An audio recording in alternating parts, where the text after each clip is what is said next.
Eh bien, bonjour à tous. Merci de nous rejoindre pour cette plénière de fermeture.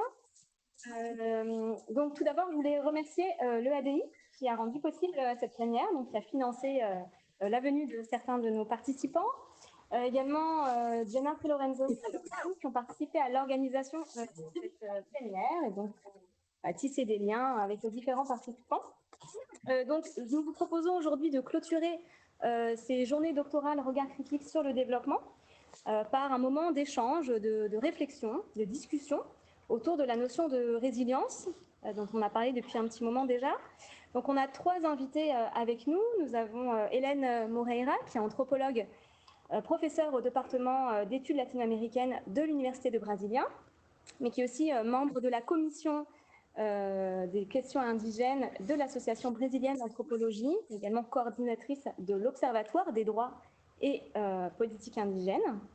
Nous avons également Béatrice Queneau, qui est maîtresse de conférences en économie à l'Université de Rennes 2, membre également du bureau de Haut Conseil breton pour le climat, donc qui est une instance d'expertise qui a été constituée par le Conseil régional, mais qui est indépendant, si j'ai bien compris. Et enfin, Mohamed Madi, socio-anthropologue, rattaché à l'École nationale d'agriculture de Meknès et membre fondateur de l'association Targa Aid, donc il nous parlera un petit peu plus en détail, et également du Centre de recherche et d'études sur les sociétés contemporaines. Donc, je suis ravie de modérer cette discussion. Donc, je suis Jordi Blanc-Sari, anthropologue, maîtresse de conférence à l'Institut de recherche du développement à l'Université Panthéon-Sorbonne. J'ai travaillé sur les inégalités socio-environnementales en Bolivie à partir du concept du vivir bien. Alors peut-être que ça vous parle.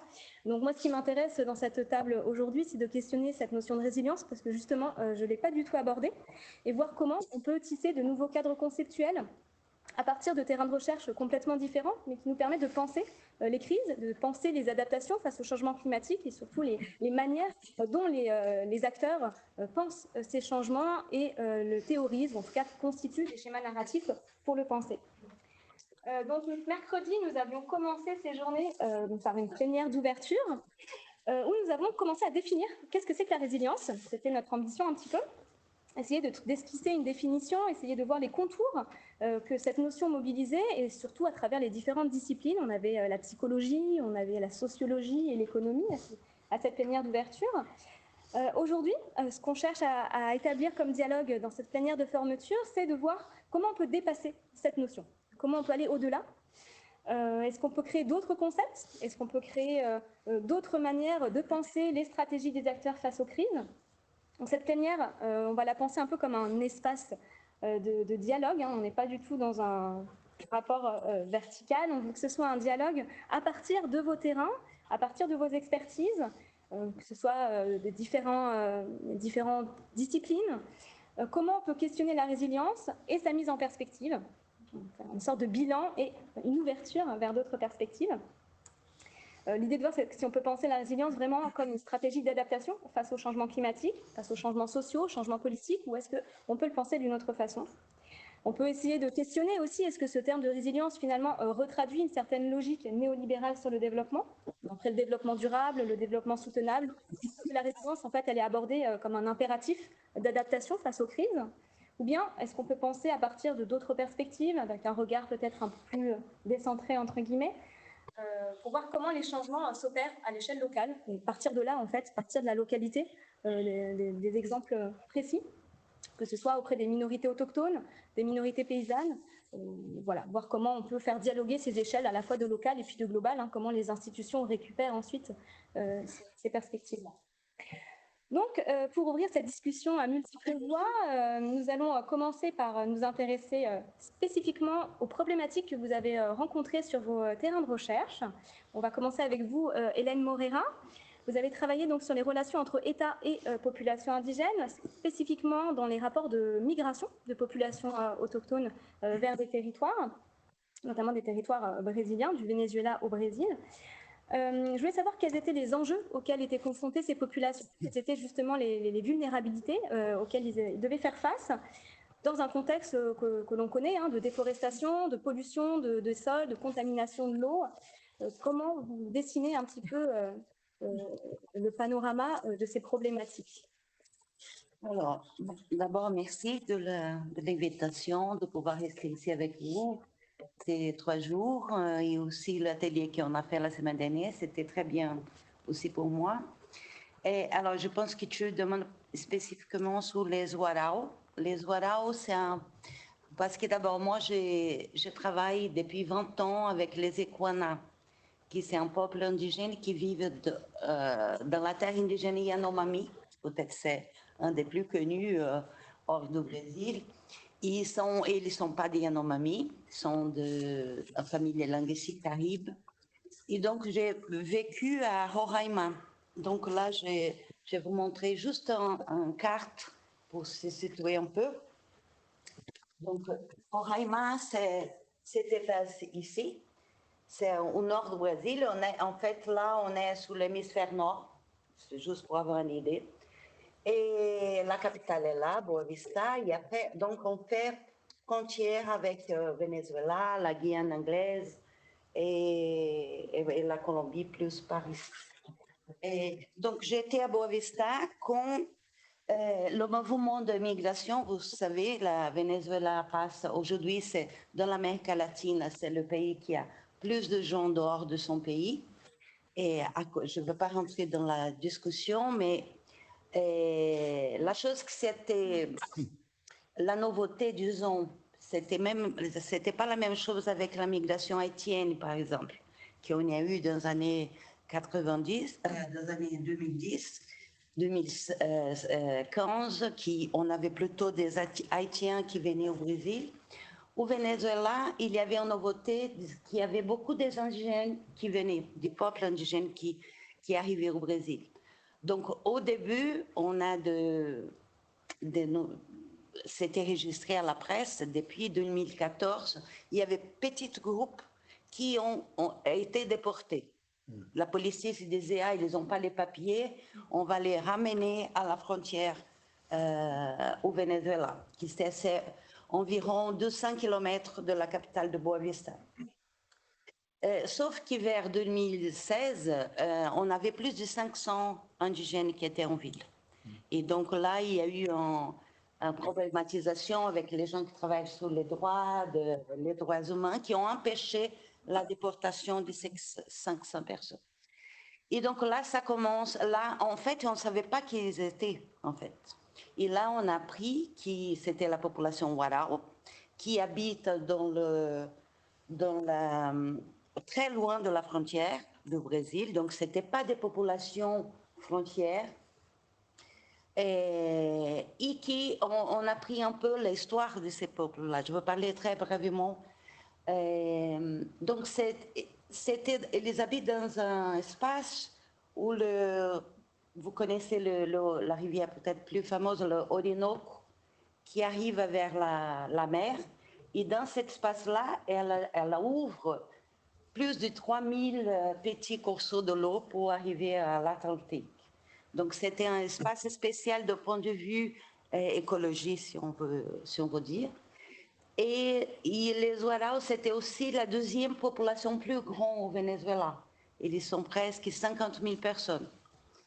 Et on a appris aussi que dans cet espace, même si c'était un peu protégé, dans les années 60, il y a eu la construction de barrages. Donc, une partie de ces populations et de ces terres étaient ensalinées, si je ne sais pas si c'est le mot, salinisées.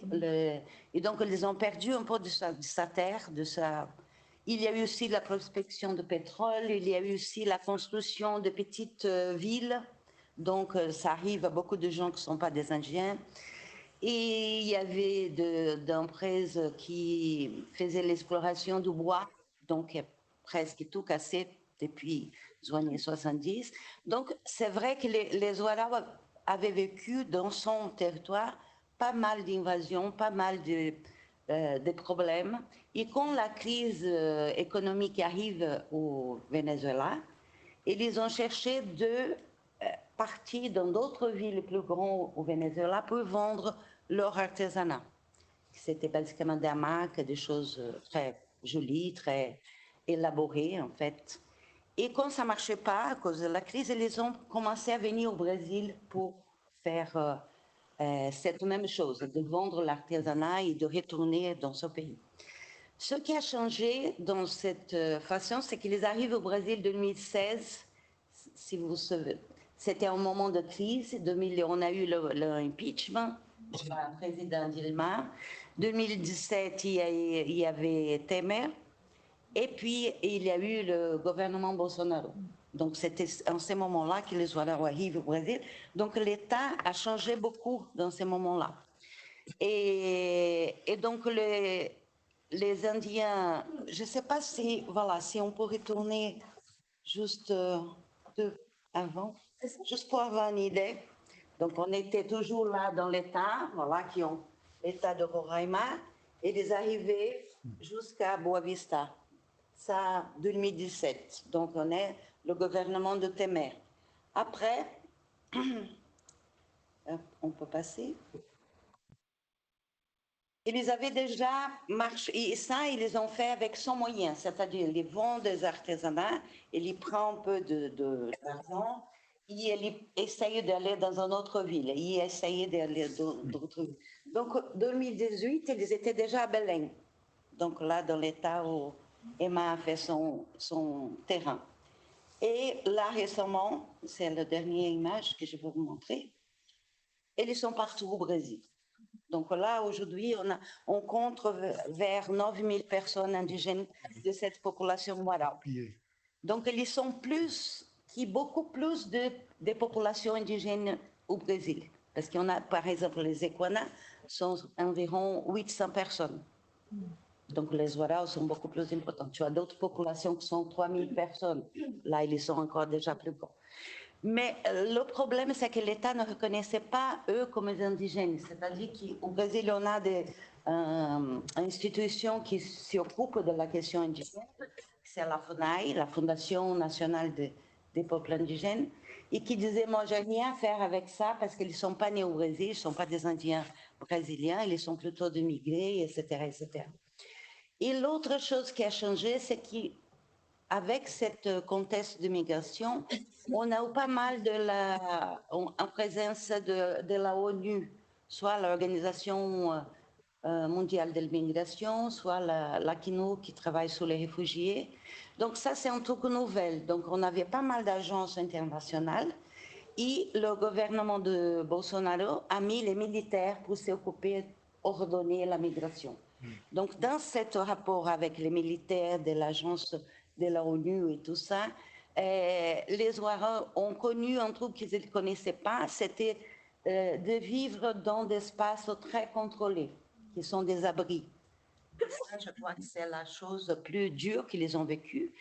Très contrôlés lors de sortir, lors de rentrer, il faut faire ça, il faut faire celui-là, il faut manger ça et pas celui-là. Donc, beaucoup de contrôle. Et ça, ils ne connaissaient pas au Venezuela. Ça, c'est vraiment quelque chose qu'ils ont connu dans le mouvement de migration. Et aussi, il y a un rapport, parce que le gouvernement brésilien, en reconnaissant qu'au Venezuela avait une crise humanitaire, et ils ont donné deux choix, soit le visa comme humanitaire, soit le visa comme réfugié. Et donc, comme réfugié, tu ne pouvais pas rentrer dans ton pays parce que tu étais réfugié. Mais pour les Indiens et aussi pour pas mal de Vénézuéliens, ils essaient toujours de rentrer dans ce pays pour voir ses parents, etc., etc. Donc là, en ce moment, le gouvernement a changé. On essaye de trouver d'autres espaces de dialogue avec cette population. Mais en ce moment, à Boa Vista, on a le plus grand champ de réfugiés. Ce sont environ 1200 personnes dans un même champ de réfugiés. Ça n'existait pas dans l'Amérique latine. Donc là-bas, c'est vraiment une situation très diverse. Et donc, normalement, pour la logique de droit, ils ont tous les droits comme migrés et tous les droits comme peuple indigène, tous les droits internationaux, par exemple. Mais la difficulté, c'est ça. La difficulté, c'est d'être vu pour l'État brésilien comme des étrangers, des gens qu'on ne connaît pas, des gens qui sont vulnérables, sont plutôt vulnérabilisés. Et ça, c'est intéressant parce que les Indiens au Brésil, par exemple, et là j'ai j'arrête, sinon je parle trop, et ne comprenaient pas pourquoi les Ouara ont laissé leur terre. Parce que la lutte au Brésil, c'était justement la lutte pour la terre, qu'on va avoir le moment de parler de ça. Et ça, le dialogue avec les Indiens, c'était la chose plus intéressante. Parce qu'en fait, les Ouara ne se voient pas comme quelqu'un qui ont laissé leur terre. Parce qu'ils ont toujours de liens avec les gens qui sont restés. Ils parlent toujours de leur terre dans le discours, la narrative. Le goût pour la nourriture, c'est plutôt la chose qu'ils mangeaient quand ils étaient là-bas. Ils se souviennent plus, ils parlent beaucoup de leur terre. Donc, ils ne se sentent pas comme quelqu'un qui ont abandonné leur terre. Donc, ça, c'est un truc intéressant de pouvoir penser. Et voilà, juste pour introduction. Merci en tout cas pour cette contextualisation de la problématique des Warao. On va passer la parole à Mohamed Madi. J'aimerais savoir, dans vos recherches en sociologie rurale, notamment au Maroc, auprès des populations à la fois sédentaires du Haut-Atlas, mais aussi transhumants ou nomades dans les zones stépiques de l'Oriental et au Sahara. Je voulais savoir quels sont les défis à la fois politiques et environnementaux auxquels doivent faire face les populations. Et voilà, si vous pouvez nous présenter un peu votre terrain, je sais que vous avez des images à nous présenter. D'accord, je vous remercie beaucoup pour cette invitation qui m'a permis de vous rencontrer, mais aussi qui m'a permis de venir à Paris, même si c'est pour 24 heures. C'est pas grave. C'est vrai que vous avez mis beaucoup de ce qu'on appelle des zones agroécologiques. Alors d'abord, j'ai enseigné la sociologie rurale dans une école de formation d'ingénieurs.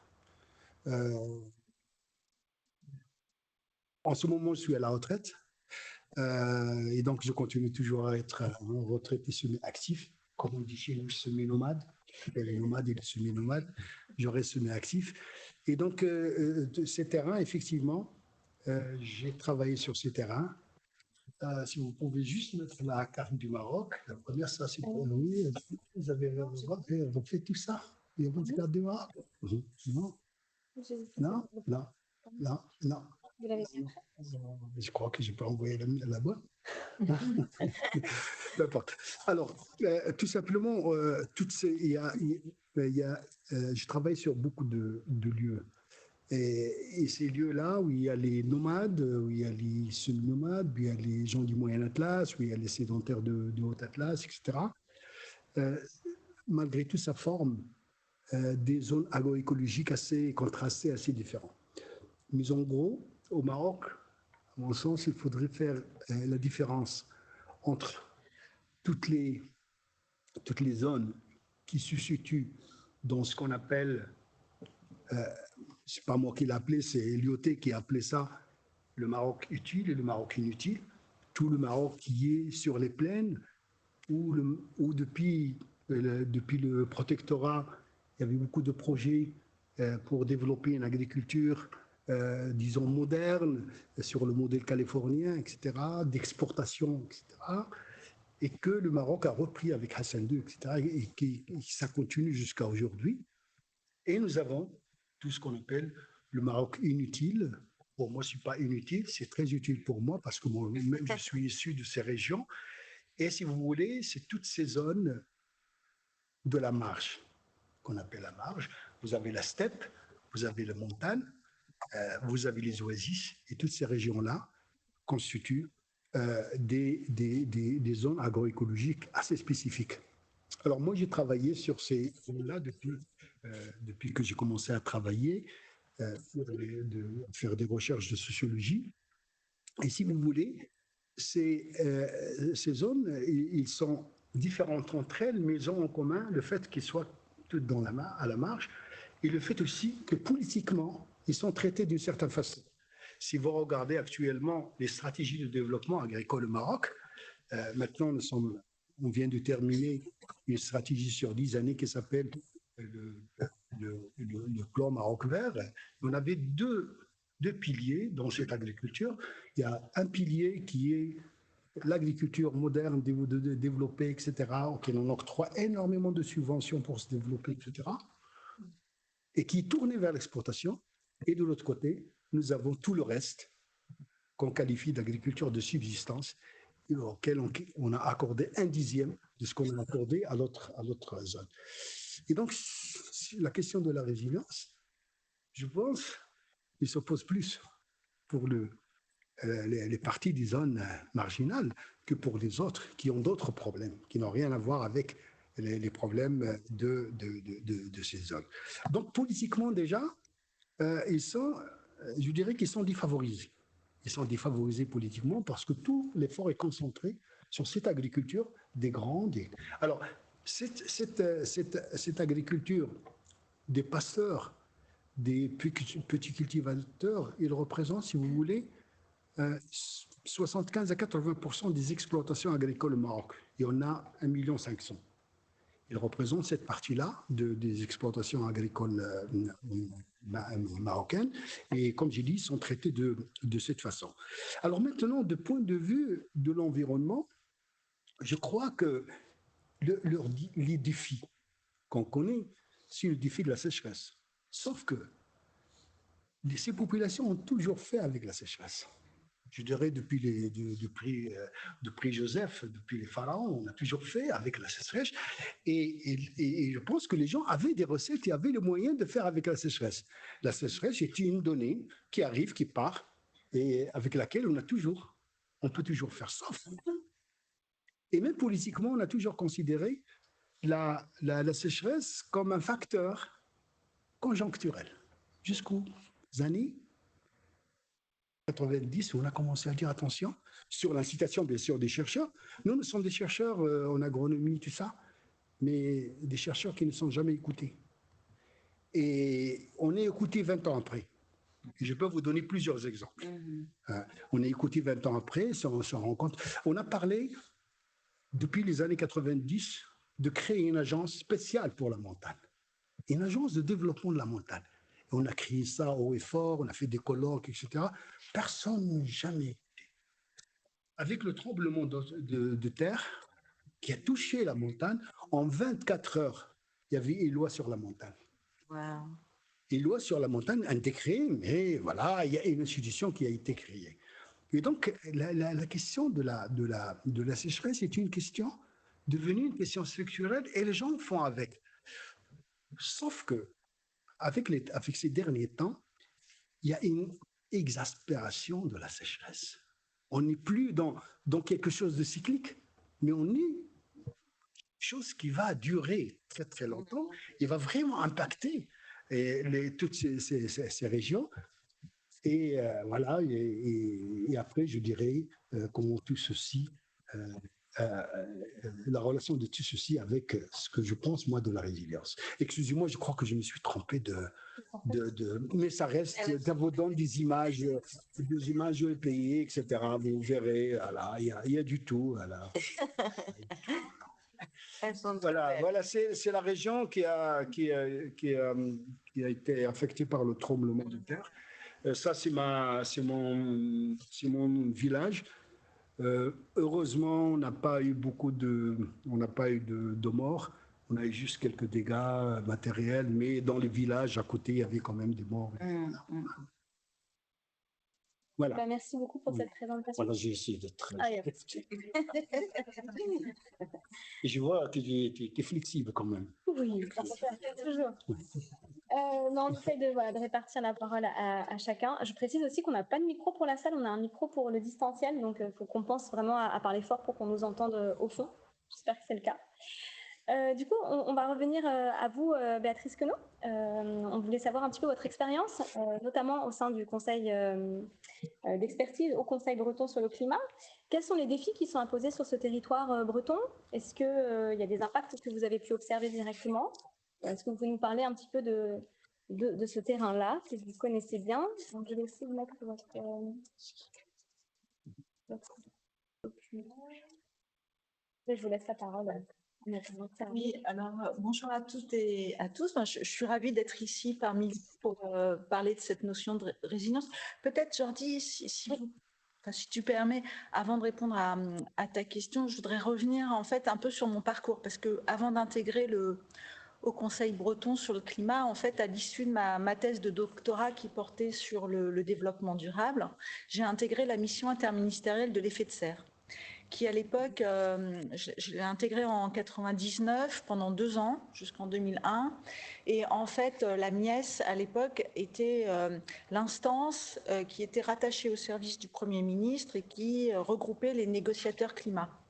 Ce qui explique que pendant un certain nombre d'années, ma préoccupation de recherche principale, mon terrain, si j'ose dire, ça va être l'étude, en fait, l'analyse des négociations climatiques internationales. Et dans ce cadre-là, plus particulièrement, je me suis intéressée à la question des stratégies d'adaptation des pays du Sud au regard des impacts attendus du changement climatique. Et à l'époque, dans la négociation, il y avait 2 enjeux majeurs. Déjà, de définir quel serait l'instrument financier de la Convention 4 des Nations Unies sur le changement climatique, le FEM. Et puis, à l'intérieur de celui-ci, toutes les questions en fait, de solidarité Nord-Sud au travers de l'abondement du fonds d'adaptation, etc. Donc ça a été un des premiers temps de ma recherche sur la question climatique. Ensuite, en 2002, j'ai intégré effectivement l'université Rennes 2 et puis j'ai vu apparaître au fil du temps cette notion de résilience en fait qui m'a interpellée. Et je me suis dit, tiens, pourquoi ce nouveau concept? Qu'est-ce que ça cache? Pourquoi, à un moment donné, alors qu'on a en matière de lutte contre le changement climatique, de prévention des risques de catastrophes, tout un dispositif de concepts, de notions telles que la vulnérabilité, l'adaptation, etc. Je me suis dit, mais pourquoi est-ce qu'on nous apporte cette notion de résilience? Qu'est-ce que ça cache en termes de projet?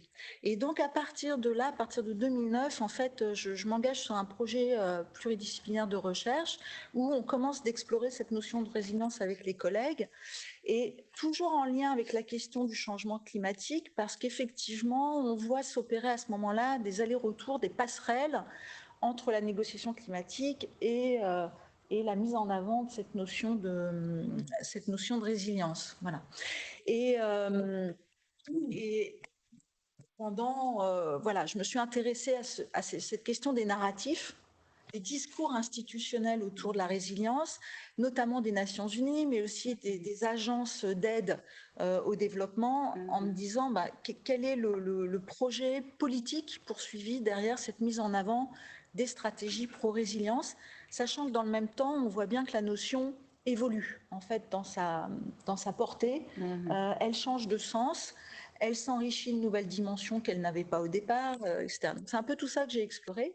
Et puis là, effectivement, depuis 2 ans, j'ai intégré le Haut Conseil breton au climat, qui est en fait un peu le petit frère ou la petite sœur, je ne sais pas, du Haut Conseil au climat national, qui est là pour en fait émettre des avis auprès du gouvernement français.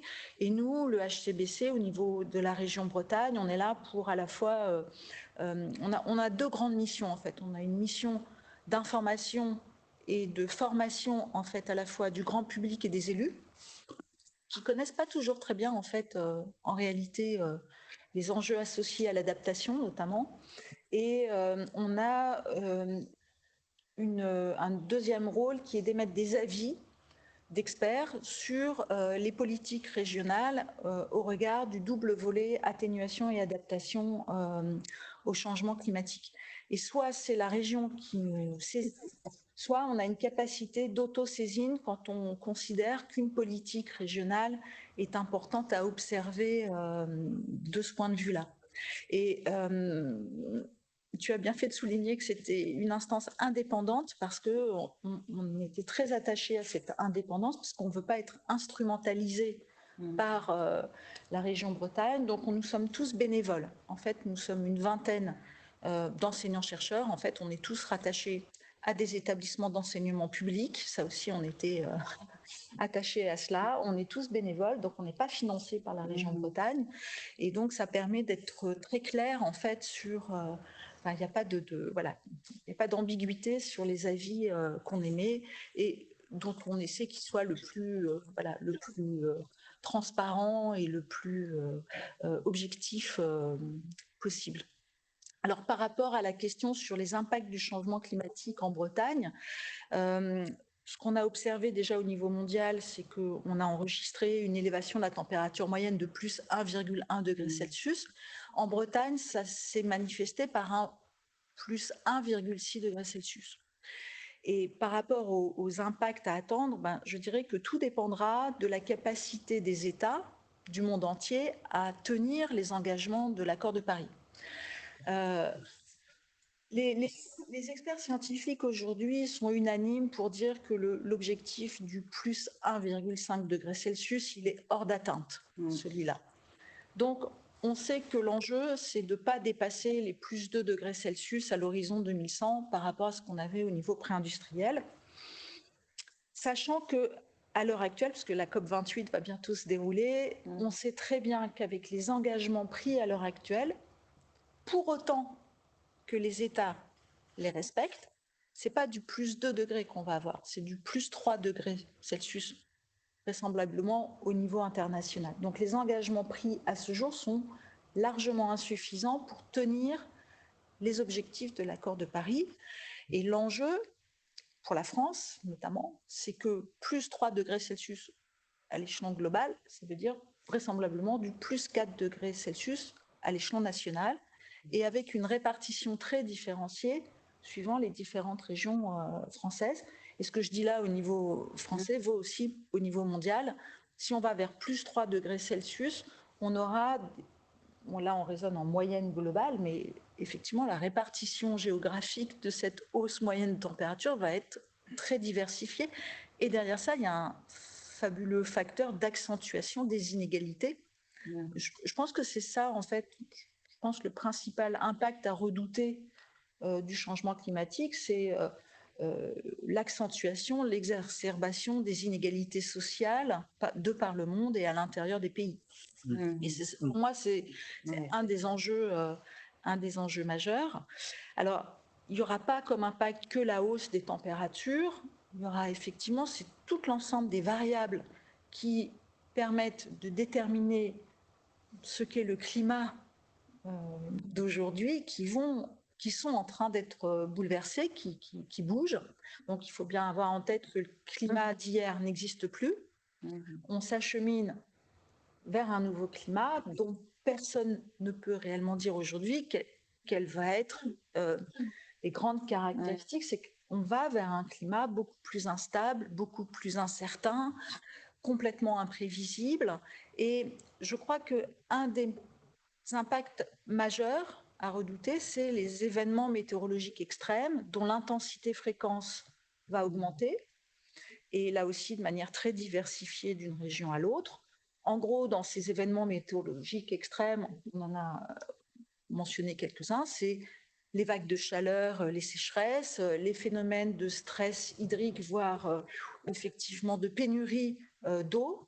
Ce sont les événements de tempêtes, d'ouragans, de cyclones aussi, les phénomènes d'inondation, inondation de plaine ou inondation pluviale avec des pluies torrentielles qui peuvent entraîner des glissements de terrain.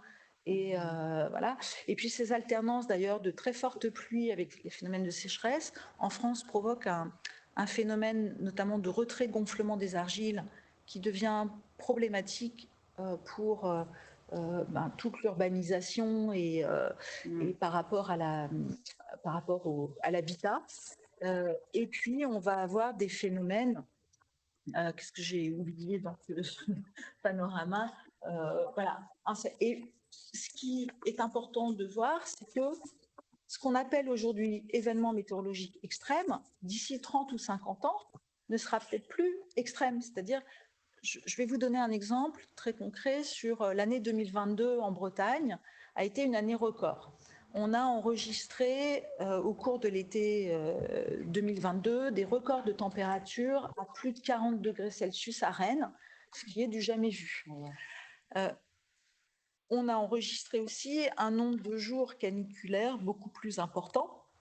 Mais ce qui est intéressant, c'est de se dire, mais que représente l'année 2022 par rapport au climat futur des décennies à venir? Alors, ce qu'on a observé sur Rennes, c'est que dans les années 50, la température moyenne annuelle, c'était à peu près 11 degrés Celsius.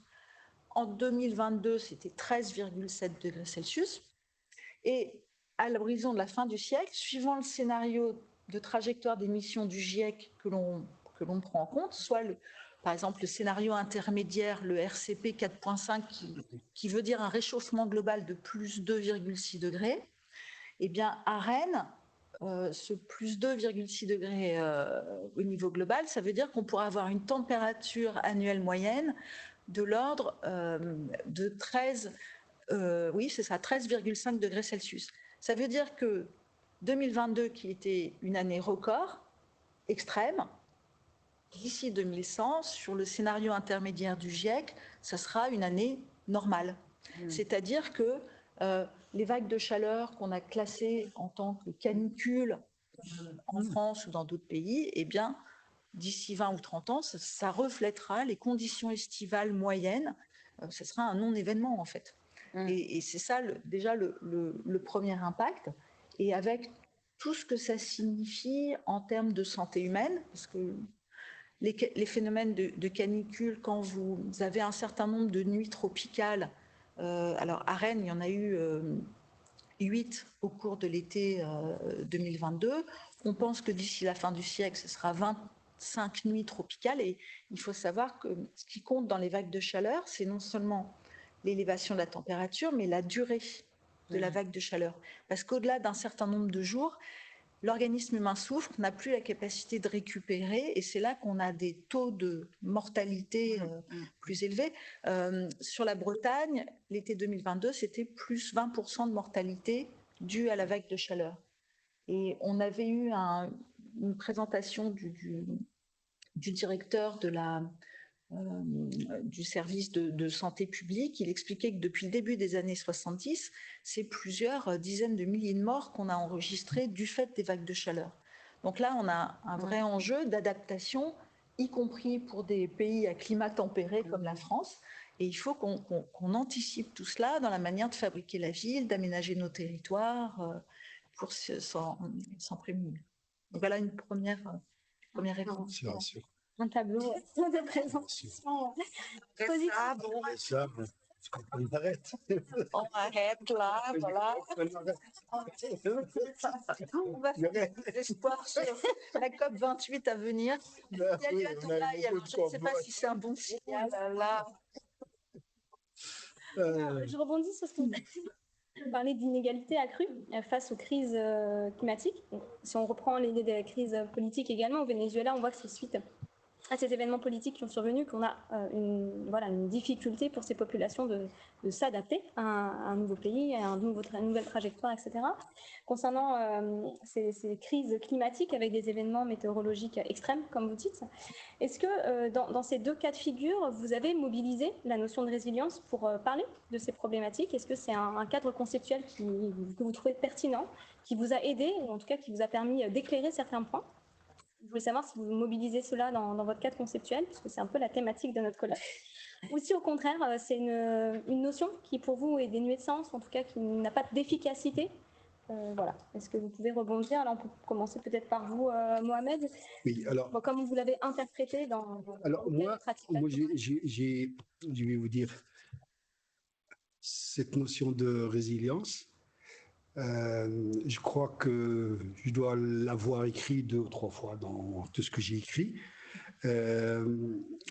Moi, je dis que je travaille sur des zones à la marge de tout. Et pour moi, les paysans ou les pasteurs, un paysan, un pasteur est par définition quelqu'un de résilient. C'est un être résilient. D'abord parce qu'il vit dans des conditions très très difficiles, notamment des conditions climatiques très aléatoires. Mais si on ajoute à ça aussi le marché, etc., c'est des gens qui vivent dans l'insécurité, je dirais, totale.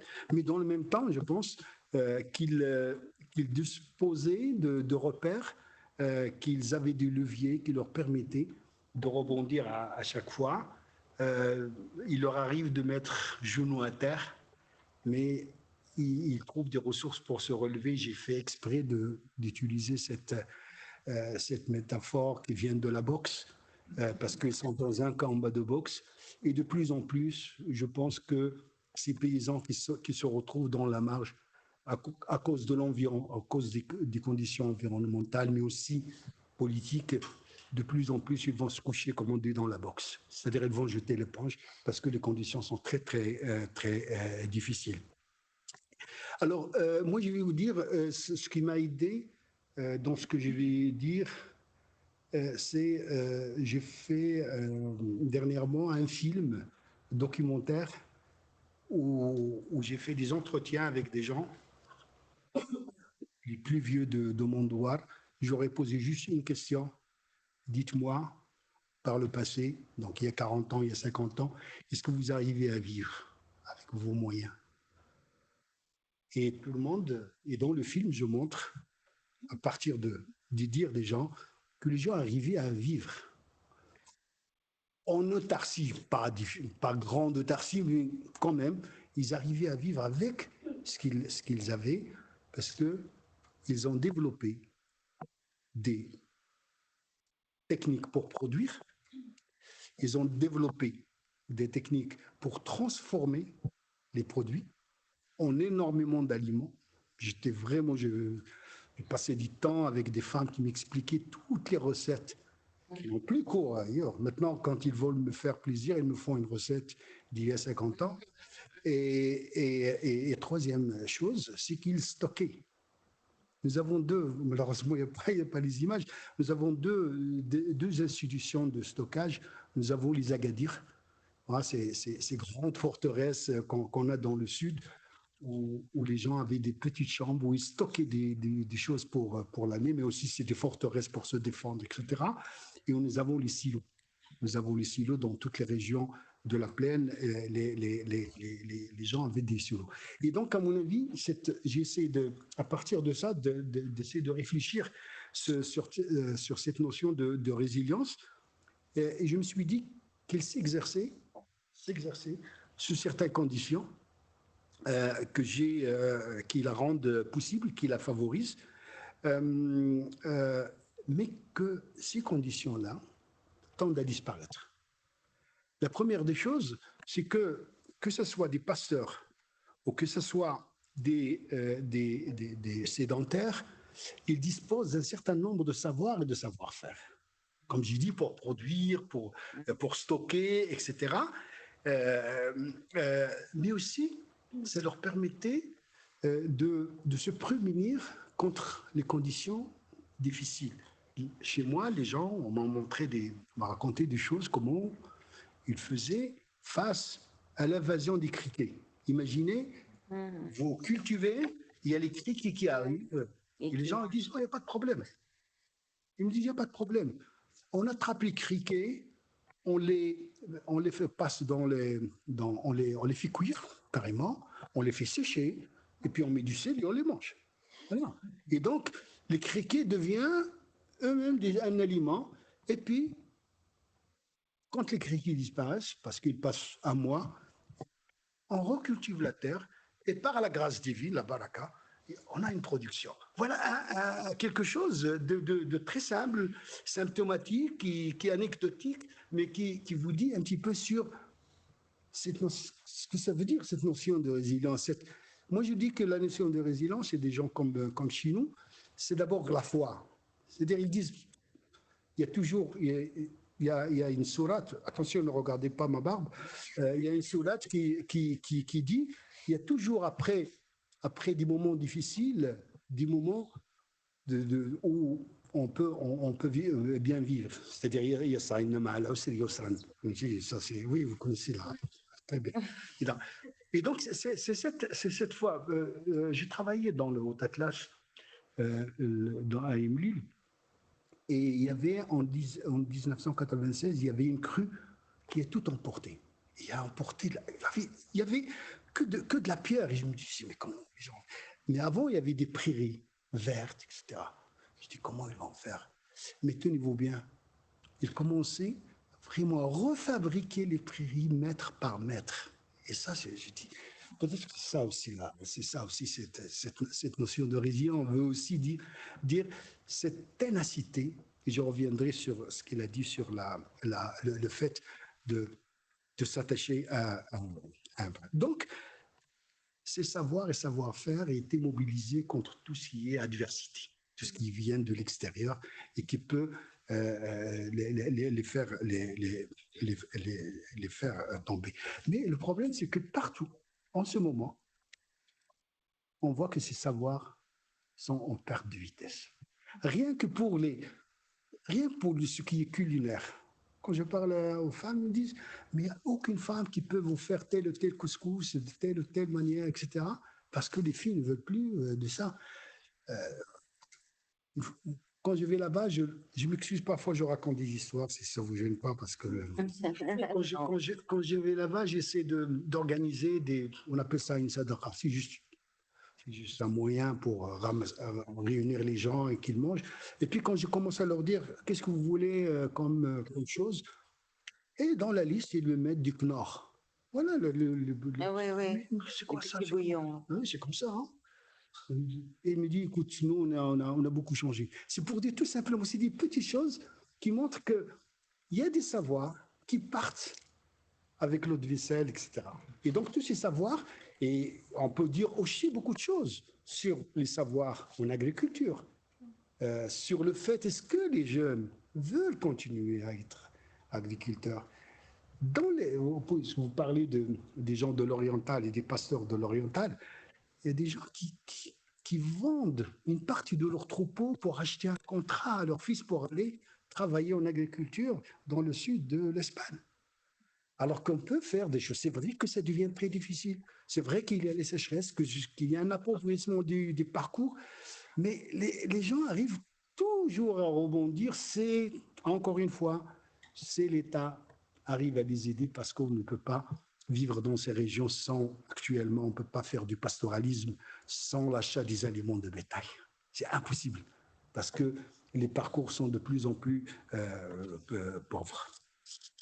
Et donc, si vous voulez, donc, deuxième chose, moi, que j'ai relevé et qui est en relation avec ça, c'est que ces gens vivaient dans des systèmes agraires et des systèmes de production. Je ne sais pas s'il y a des agronomes ici, parce que c'est des notions clés chez les agronomes, système agraire, système d'exploitation, etc., qui ont fait leurs preuves à travers le temps. Et ces systèmes ont évolué. Si on prend le nord du Haut-Atlas, quelqu'un tout à l'heure me parlait d'Aïtmougmaz et tout ça, Oemlil, etc., toutes ces régions ont transformé leur système de production dans le bon sens parce qu'il y avait les moyens de le faire. Et donc, ils sont sortis, ils se sont déplacés d'un système de production qui était basé sur les céréales et l'élevage vers des systèmes de production où il y a l'arboriculture fruitière qui est destinée au marché et le tourisme. Ceux-là sont sortis de la crise. Quelle crise? La crise, bien sûr, il y a un petit peu de crise de la sécheresse parce que tout le monde souffre de manque d'eau, mais le nord moins que le sud, mais ils sont arrivés à créer de nouveaux systèmes qui leur ont permis de s'adapter au monde moderne.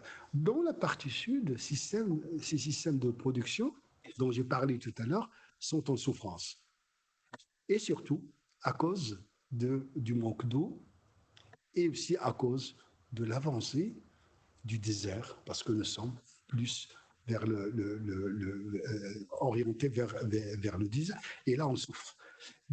Je vous assure que ça fait 12-14 ans que je suis revenu chez moi pour faire des choses de développement avec les gens, etc.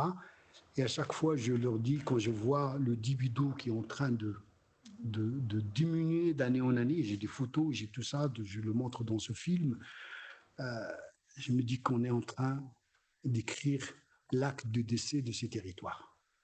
Et c'est comme ça que je l'ai toujours vécu, et j'en souffre énormément parce que je suis très attaché à ces zones. Imaginez qu'avec le tremblement de terre, il y a un retour de l'eau. Miracle, vous l'appelez comme ça, comme vous voulez, fissure dans le sol, etc. Mais il y a un retour. Il y a un retour de l'eau. Il y a un retour des débits. Il y a même des sources qui ont ressurgi. Alors, je ne sais pas comment placer tout ça dans le discours sur la résilience, etc. Mais quand je parlais aux gens d'essayer d'en profiter pour développer les cultures, ils ne m'écoutaient pas. Tout le monde est préoccupé actuellement par la reconstruction des villages, etc. Il y avait des annonces qui ont été faites, pour dire qu'on va donner de l'argent aux gens, etc. Et les gens se sont vraiment concentrés sur ça. Et ça leur a enlevé vraiment le désir d'aller vraiment faire de l'agriculture. Et quelqu'un m'a dit quelque chose de très intéressant qui m'a attiré l'attention. Il dit, oui, c'est vrai, mais nous attendons la clémence de Dieu. C'est quoi la clémence de Dieu? C'est la pluie. On appelle pluie chez nous clémence de Dieu. Il dit, s'il n'y a pas de pluie, même ce que tu vois comment, ça ne va pas être suffisant. Nous attendons beaucoup de la pluie parce qu'ils font aussi de l'agriculture, comment dire, en sec, c'est-à-dire l'agriculture qui n'est pas irriguée. Alors tous ces montrent que à l'époque, j'ai l'impression que les gens vivaient plus en harmonie avec la nature. Ils maîtrisaient les cycles naturels. On a vous savez que les calendrier grec, le calendrier romain, solaire, etc., qui était coupé en mentions agricoles de 13 jours, et chaque mention, c'est-à-dire chaque époque de 13 jours ou de 14 jours, il était propice pour une activité, et les gens contrôlaient ces choses-là.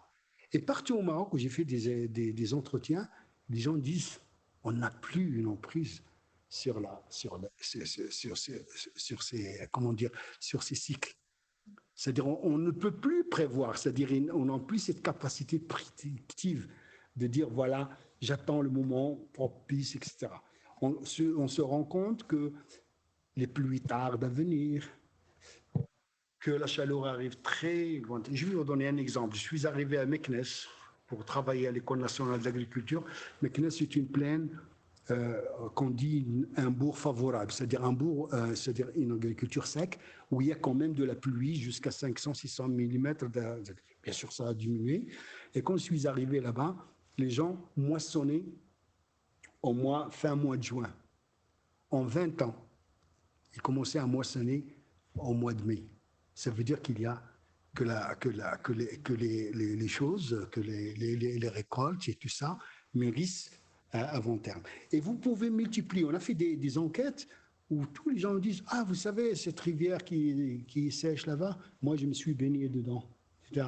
Et vous avez énormément comme ça, de témoignages de gens qui montrent quand même que les gens ont perdu cette capacité de maîtrise sur la nature, et c'est comme s'ils vivaient un petit peu déconnectés de ces cycles naturels qu'ils maîtrisaient auparavant. Et d'ailleurs, les anthropologues, c'est un petit peu l'éternel retour de Mircea Eliade ou des choses comme ça, où tout ça était aussi ponctué par des rituels, etc., que les gens organisaient, etc. Autre chose, moi je dirais qu'il n'y a pas la résilience, elle est aussi, ce que vous avez dit tout à l'heure, j'ai bien apprécié, ils n'ont pas laissé la terre, ils gardent toujours une attache de la terre. Les gens gardent une attache avec la terre. Et ça, c'est très, très important. Nous avons un diaspora qui est un peu partout, mais tous ces diasporas restent attachés au pays. Nous sommes dans un pays où nous ne produisons pas grand-chose. Nous sommes tout simplement pour le patrimoine. Moi, j'y vais très souvent. J'ai fait 800 km aller, 800 retour pour aller là-bas parce que voilà, je me sens bien là-bas, je rencontre les gens, etc., etc. Et les gens sont attachés à ce pays. Et c'est attaché à ce pays que les gens... Vous savez, quand il y avait le tremblement de terre, les gens découvrent que les gens vivaient dans la montagne au Maroc. Ils ont découvert que les gens vivaient en montagne. Et puis ils ont dit, mais qu'est-ce qu'ils foutent là? Qu'est-ce qu'ils foutent là? Mais pourquoi ils se sont mis là? Pourquoi ils ne vivent pas comme les gens normaux, dans la plaine, etc. Et ils ont oublié que c'est des civilisations qui ont des centaines et des centaines d'années, que les gens ont développées, etc. D'accord? Non, Je suis bavard. Merci en tout cas pour... Non, mais il reste un dernier point parce que c'était d'un beau temps. Pour nous, la résilience aussi, il tient à un facteur qui me paraît très important, c'est la solidarité et la cohésion sociale. Nous sommes dans des communautés où, il y a il y a énormément d'institutions. Les gens ne peuvent pas vivre. Alors, comment j'ai exprimé ça? J'ai dit que si dans un texte, j'ai dit que si personne n'est indispensable là-bas, mais tout le monde est utile. Et donc cette utilité fait que des institutions d'entraide, de gestion des biens communs existent qui font que nous ne sommes pas dans des configurations de gens qui vivent comme disait Zola, des gens qui sont liés par énormément de liens, pas que familiaux, mais aussi des liens de travail, des liens de gestion de territoire, etc. Et qui font que, effectivement, on peut parler que tout le monde concourt à une résilience des territoires, à une résilience des communautés, etc. Et cette dimension me paraît très, très importante à prendre en considération. C'est vrai qu'actuellement, nous constatons qu'il y a un élan, vraiment, une tendance vers l'individualisme, que je trouve tout à fait normal. Mais quand même, on retrouve quand même qu'il y a des élans de solidarité. Le dernier en date avec le Covid, j'ai vu que le diaspora de notre douar, qui est un peu dispersé dans le monde, tout le monde a contribué pour aider les gens qui sont sur place, pour supporter les effets du Covid, notamment avec des paniers de nourriture, etc. Et en rigolant avec les gens, très souvent je leur dis, peut-être qu'il faudrait qu'on établisse une sorte de caisse pour entretenir ces gens qui restent sur place, parce qu'ils nous rendent un grand service. Parce que qu'est-ce que je vais foutre là-bas s'il n'y a pas les gens? Rentrer dans une maison pour m'ennuyer. Moi, ce qui m'intéresse, c'est le contact avec les gens, discuter avec eux, etc. Voilà un petit peu comment j'ai lu cette notion de résilience, voilà, franchement, que je n'ai jamais beaucoup utilisée et que je ne comprends pas beaucoup, parce que comment on peut demander à quelqu'un d'être résilient quand je vois les gens à côté de moi, pas très loin, à côté de l'école, qui produisent l'oignon, on produit dans cette région 40% de l'oignon marocain qui va jusqu'au Sénégal, etc. Et très souvent, ils n'arrivent pas à le vendre, tout simplement parce qu'il y a des spéculateurs qui jouent sur le marché, etc. Très souvent, il y a de l'oignon que vous pouvez ramasser, etc. Et quand je veux l'acheter, je l'achète à 1 euro, 1,50 €. Et ce n'est pas normal. Comment il va être mais quelle résilience! C'est des gens, à un certain moment, ils disent non, on va jeter l'éponge, on va quitter, on va laisser. Et qui va entretenir les territoires. La notion de résilience adaptée aux populations, en fait. Comment elles-mêmes trouvent des stratégies pour survivre, ou en tout cas pour continuer à vivre sur leur territoire. Mais nous, les stratégies que les gens ont trouvées, en tout cas chez nous, depuis très longtemps, c'est l'immigration. C'est pour ça que je parle de diaspora. C'est l'immigration. Mon père est parti en 1942. Je vais juste donner la parole aussi aux autres parce qu'il nous reste... Oui, je peux reprendre la parole. Il ne faut jamais me donner la parole. Je vais rebondir peut-être par rapport à Béatrice. Vous avez utilisé la notion de résilience dans un cadre plutôt institutionnel, en fait, voir comment c'est récupéré, que ce soit dans le discours onusien ou dans l'expertise. Donc pour rentrer un petit peu en discordance avec ce qui vient d'être dit. Là, on a une analyse plutôt par le bas, comment la résilience, on peut l'interpréter à partir du terrain. Vous, comment vous l'avez interprété à partir d'un discours institutionnel? Alors, je ne dirais pas en dissonance, mais moi, ce qui m'a surprise quand je me suis intéressée au discours sur la résilience, c'est qu'elle est... Alors déjà, le singulier, la résilience m'interpelle. parce que je pense qu'il y a différentes formes de résilience. Donc, on devrait peut-être dire les résiliences. Et la deuxième chose qui m'a surpris, c'est l'utilisation complètement abstraite du terme. C'est la résilience comme une espèce de panacée universelle, c'est-à-dire la solution à tous nos problèmes. Et en fait, j'ai envie de dire, c'est un peu l'idée du discours institutionnel, que ce soit celui des différentes agences des Nations Unies, dans le cadre de différentes instances de négociation, dans les agences de coopération internationale, etc. C'est la résilience, c'est un peu dormez tranquille, bonnes gens, on a la solution à tous nos problèmes. Et une espèce et dans certains rapports des Nations Unies, notamment au moment de la conférence de 2012 sur l'après-Rio et sur le développement durable, c'était vraiment présenté comme la panacée universelle. Donc ça, c'est ça interpelle. Et ensuite, j'ai envie de dire, en fait, quand on voit la trajectoire de la notion, c'est d'abord de se dire la résilience à quoi? À quoi est-ce qu'on va être résilient? Parce que là aussi, en termes de choc ou aléas auxquels on va être résilient, on voit que dans la trajectoire de la notion, on était au départ sur une vision de réponse, capacité de réponse à des chocs brutaux. Or, de plus en plus, la résilience, elle est mobilisée pour des chocs progressifs, notamment dans le cas du changement climatique, ou pour des chocs qui sont finalement des situations de crise permanente. Je pensais à la crise au Sahel par rapport à la sécheresse, etc. Donc, dans le type de choc auquel la résilience est censée répondre, on est passé finalement, on couvre quasiment tous les types de chocs, depuis le choc ponctuel au choc finalement de crise permanente. Ensuite, ce à quoi s'applique la résilience aussi, en termes si je raisonne en termes de système, on est passé d'une résilience individuelle en psychologie à une résilience qui peut être déclinée à toutes les échelles, depuis les écosystèmes naturels, depuis les systèmes complexes humains et voire jusqu'à la planète tout entière. Donc la résilience, elle est déclinée à toutes les échelles, sans qu'on nous dise très bien à quelles conditions les différents systèmes vont être résilients. Et ensuite, il y a effectivement la question de la résilience. Pourquoi, en fait?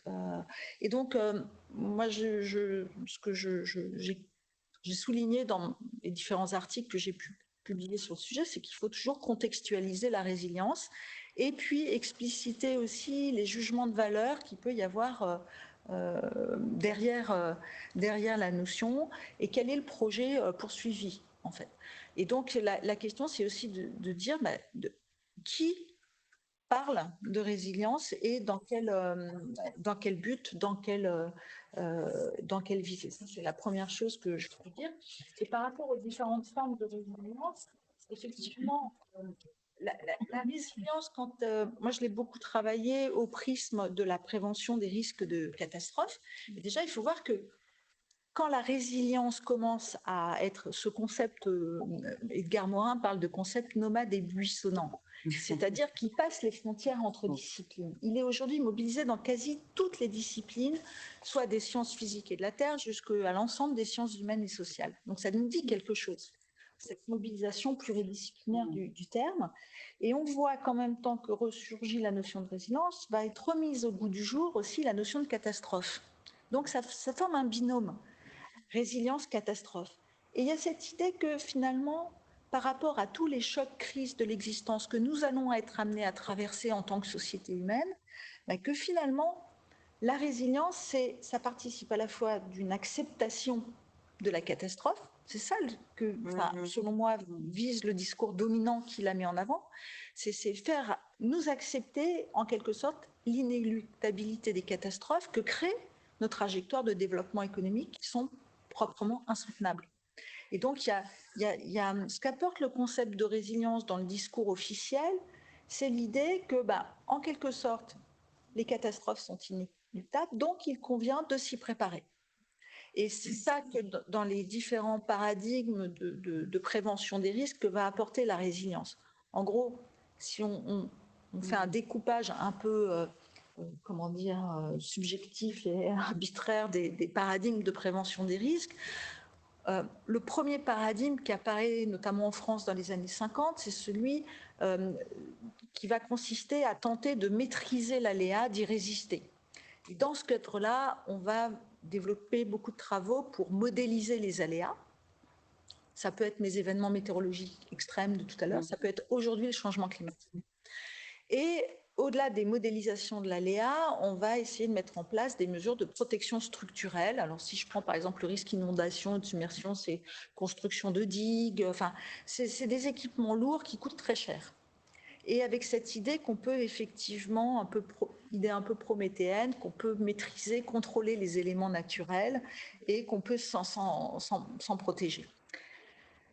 Dans les années 70, alors ça ne supprime pas le premier paradigme, mais s'y superpose, commence à arriver un deuxième paradigme qui est celui qui va chercher à maîtriser le danger et donc là à essayer de diminuer en fait les dommages occasionnés par la survenue des aléas.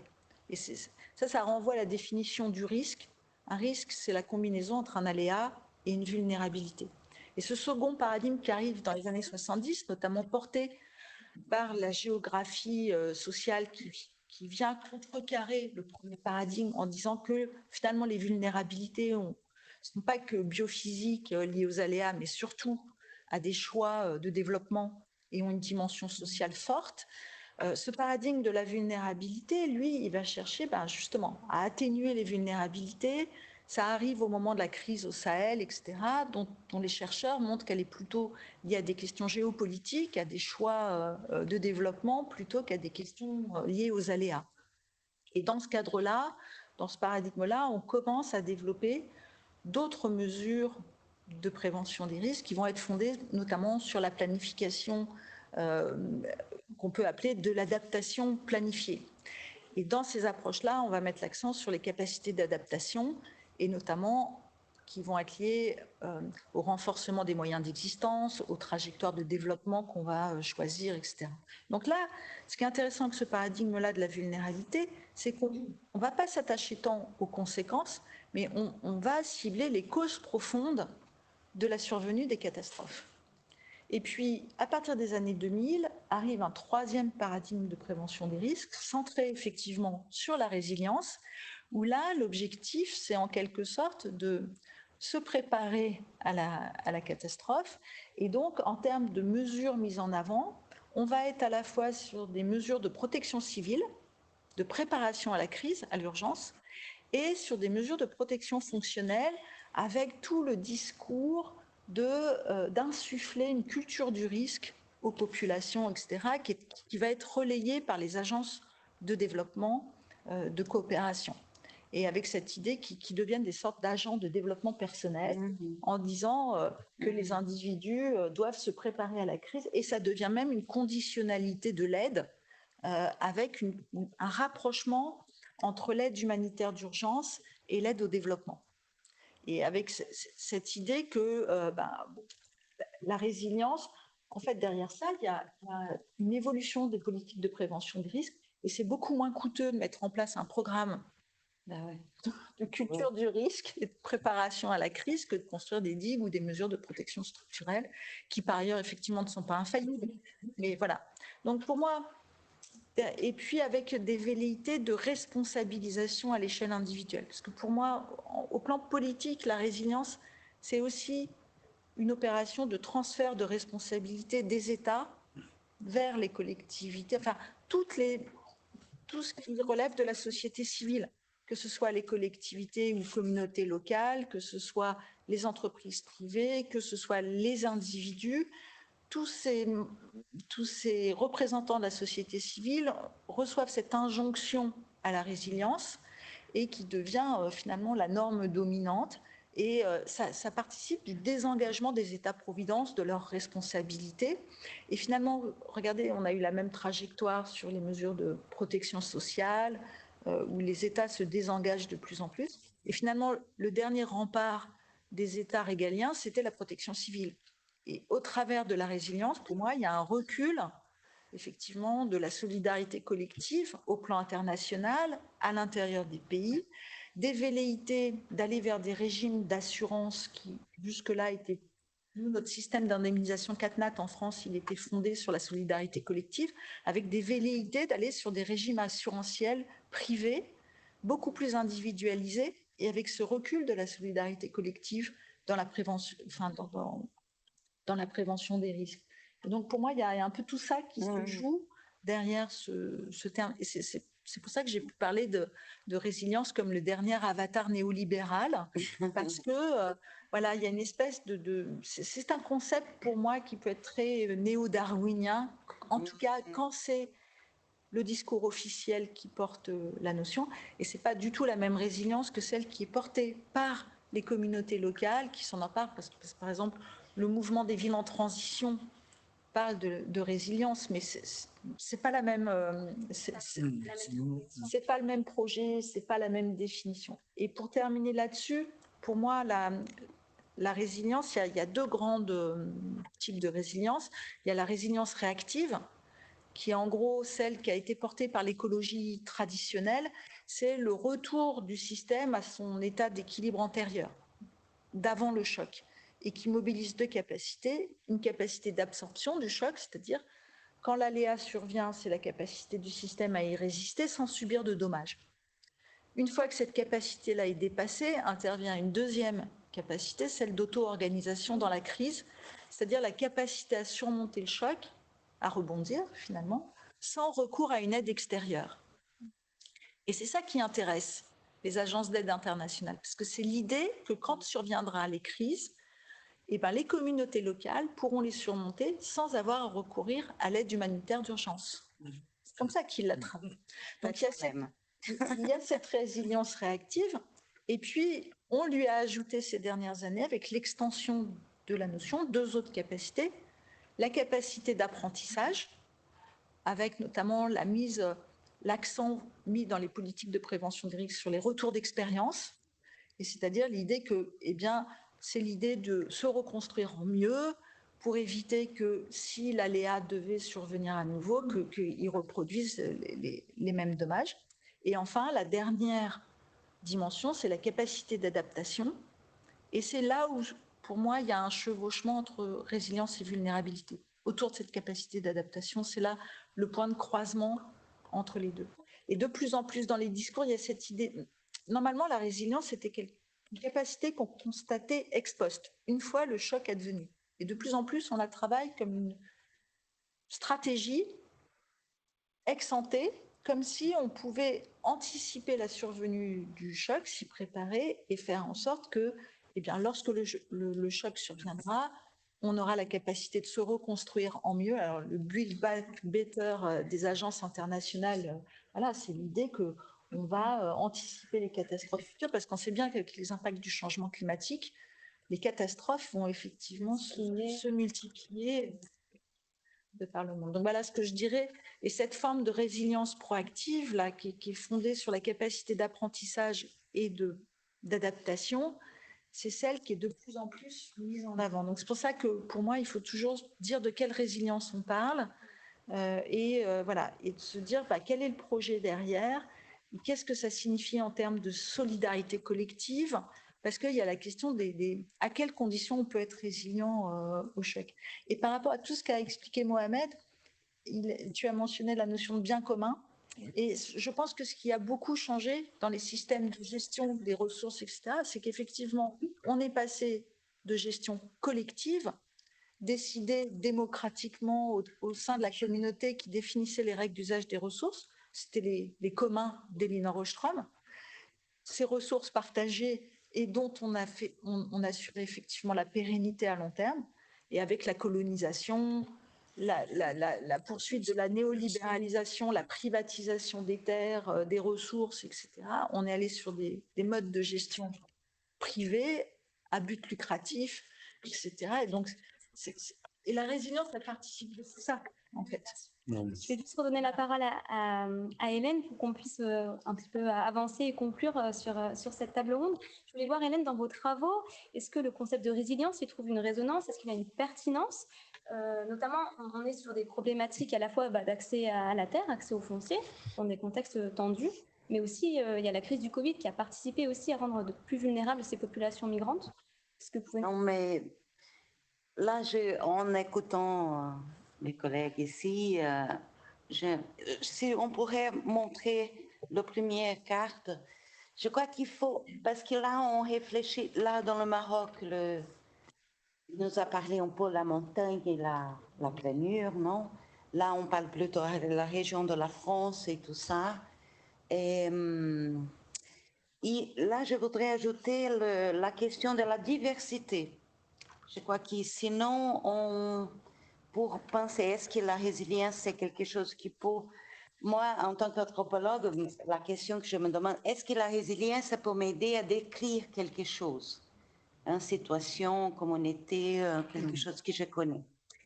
Et en fait, pour être provoquée pour vous, j'ai essayé de regarder aussi mes collègues des publications.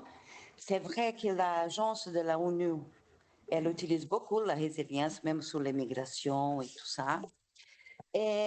Mais nous, les anthropologues, n'utilisons pas beaucoup cette notion-là. Et là, la question que je me pose, c'est que peut-être elle ne nous aide pas à décrire un contexte qui est très diversifié. Donc, juste quelques données. Donc moi, je viens dans la région du monde, de l'Amérique latine, et les populations indigènes, on calcule presque 45 millions de personnes dans toute l'Amérique latine, incluant le Mexique. Si on imagine la diversité des peuples, là, quelques données officielles de CEPAL, au Mexique, là, qui on a parlé ce matin, on a 17 millions d'indigènes, mais il y en a 98 peuples différents. En Bolivie, là où travaille Jackie, on a 39 populations différentes. Au Brésil, on a 305 peuples différents. On a 280 langues différentes. Et en plus, on a, la CEPAL, toujours cet organisme d'Amérique latine, calcule qu'on a presque 200 peuples qui sont classifiés comme des peuples qui ne veulent pas le contact, qui essayent de, même pas avec d'autres populations indigènes, et surtout pas avec les non-indigènes. De ces 200 peuples, 100 environ vivent dans la région brésilienne. Donc, comment on peut parler de résilience dans une diversité telle comme on a dans cette région-là? Et c'est ça la provocation que je voudrais vous porter aujourd'hui. Comment travailler cette notion de résilience dans un contexte non seulement ici, c'est la carte de démarcation de terres indigènes, qui c'est aussi, ça voudrait un autre moment pour parler, c'est une catégorie juridique qu'il y a au Brésil, mais il n'y a pas en Bolivie, il n'y a pas au Venezuela, etc. Donc, on n'aura pas le temps. Mais juste pour que vous pouvez voir, là, les verts sont les terres indigènes. Donc, ici, c'est l'Amazonie. Au nord-est, tu vas avoir des régions qui sont très sèches, au septembre, de semi-árido. Tu as la région de Pantanal. Tu as on appelle biomas très, très divers. Et donc, c'est vrai que la sécurité de terre, c'est-à-dire de gestion locale, etc., c'est plutôt dans l'Amazonie. Même si là-bas, on a encore des invaseurs de terre, des chercheurs d'or et tout, le problème est que je crois qu'il y a les nouvelles arrivées aussi pour la presse, surtout dans la région de l'Yanomami, Munduruku, là, dans la région de Pará. Mais donc, la résilience ne peut pas nous aider à décrire cette diversité.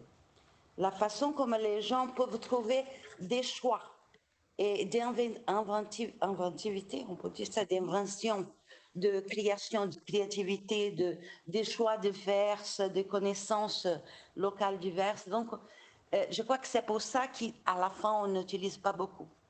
Mais on utilise la résilience, certains de mes collègues, qu'on pense dans le temps long.